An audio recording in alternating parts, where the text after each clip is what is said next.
I never imagined I would find myself in such a distressing situation.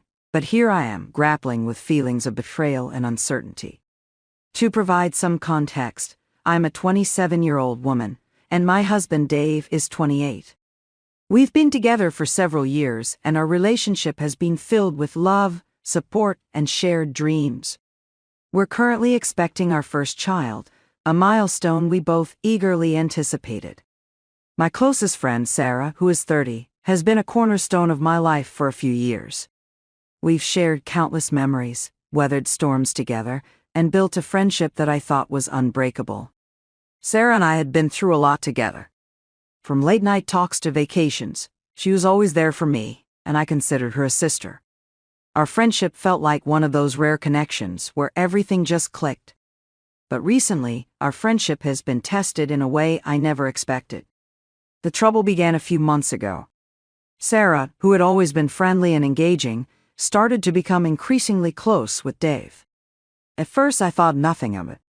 They joined us for hikes, shared meals, and Sarah even attended our wedding. It seemed like a natural extension of our shared social circle, and I was happy that they got along so well. I believed that their growing friendship was a positive addition to our lives. However, the situation began to change in a way that I found increasingly unsettling. Sarah started sending Dave a deluge of messages and memes, not just occasionally but multiple times a day. It was more than just a few funny images. It felt like she was constantly reaching out to him. At first, I dismissed it as Sarah's quirky way of staying connected. I tried to convince myself that I was simply being overly sensitive, and that there was nothing to worry about. After all, Dave and I are both sociable and have a wide circle of friends. I reasoned that Sarah's behavior was just part of her personality. Despite my attempts to brush off my unease, the constant stream of messages began to gnaw at me. It wasn't just the frequency of the communication that bothered me, it was the nature of the messages. They were often personal, and some of the jokes seemed to cross the line of what I considered appropriate for a platonic friendship. I found myself feeling increasingly uncomfortable, and the unease grew with each passing day. Eventually, I decided to address the issue directly with Dave. I wanted to approach him with an open heart and honest communication.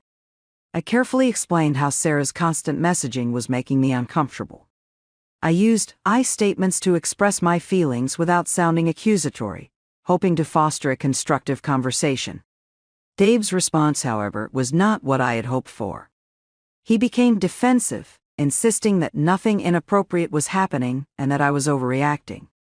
His defensiveness made me question whether my feelings were valid, or if I was indeed just being irrational. Despite his assurances, my discomfort persisted. I felt like I was walking on eggshells, trying not to appear crazy or possessive.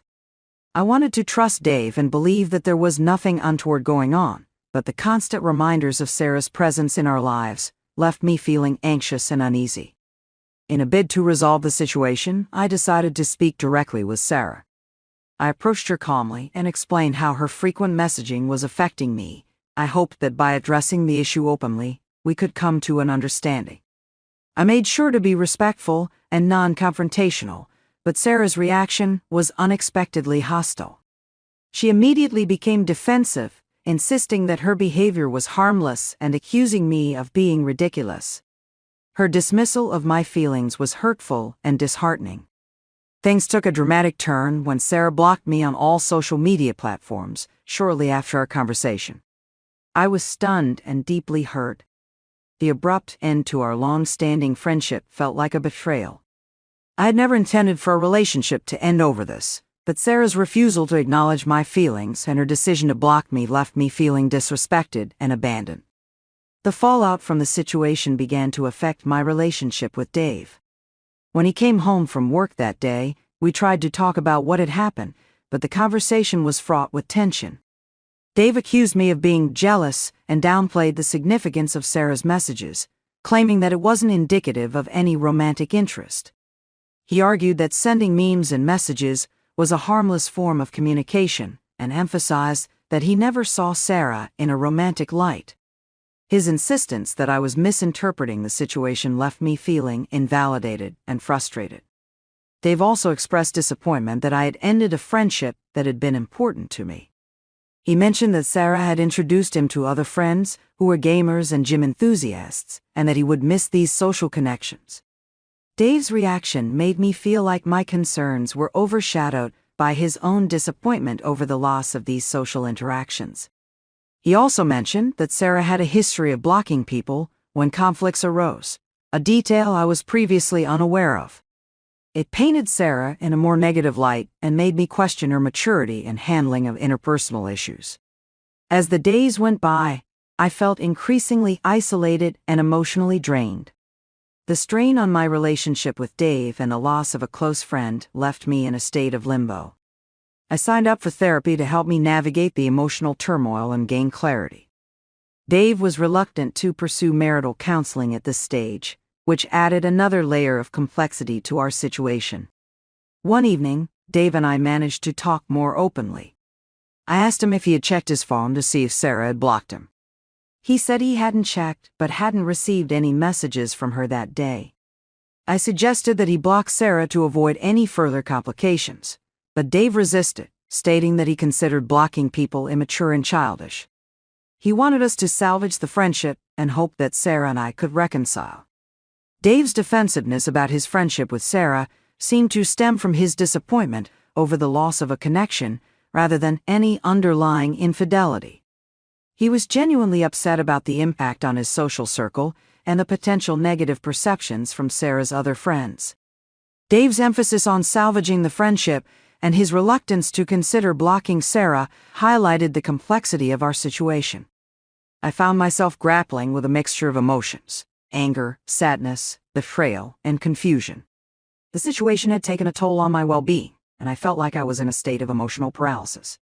I knew I needed to confront my doubts and uncertainties, but I struggled to find the strength to do so. The thought of checking Dave's phone to verify if there was anything inappropriate was daunting, especially considering the emotional and physical toll it could take on me and my pregnancy. I resolved to address the situation in my own time, focusing on my well-being and seeking support through therapy. I hope that with patience, open communication, and professional guidance, Dave and I could work through the issues that had surfaced and rebuild our relationship. I also recognized the importance of setting boundaries and protecting my emotional health, even as I navigated the complexities of this challenging situation. The experience with Sarah and the subsequent strain on my marriage underscored the importance of trust, communication, and emotional validation in relationships. It highlighted the need for mutual respect and understanding, as well as the challenges of reconciling conflicting perspectives. As I continued to process the events and work through my feelings, I remained hopeful that, with time and effort, I could find a path forward that allowed me to heal and rebuild both my friendship with Sarah and my relationship with Dave.